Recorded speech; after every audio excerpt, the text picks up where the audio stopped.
Короче, залаем, пошумим!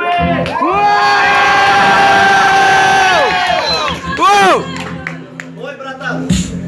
Меня никто не знал в 2009-м. Было лет 15, вышло первый раз на батл. Открой хип-хоп, это нелегко, в микрофон кричала, не помню, в тот день я стала второй. Так льстила, зазвездила, школу рэпа я ходила. Научили бит попадать, квадраты запретили.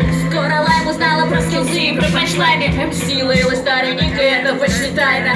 Предпочитала я студию, а драфт ПС научил читать, но запрещал петь. Нас было четверо, мы замутили группу. Рэп-лифчик распался из-за той лесбухи. Выпускаю первый сольный True Mixtape под названием Лимонад, и он грузит всех.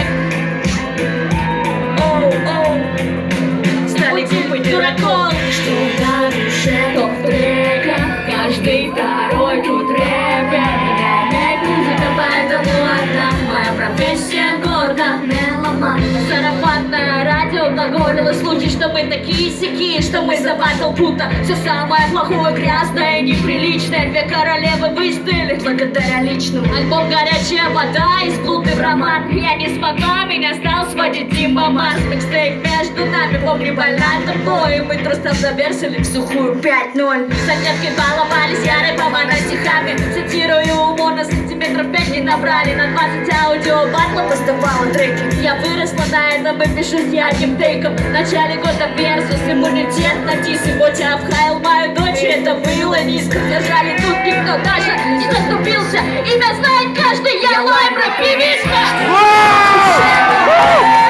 Каждый второй.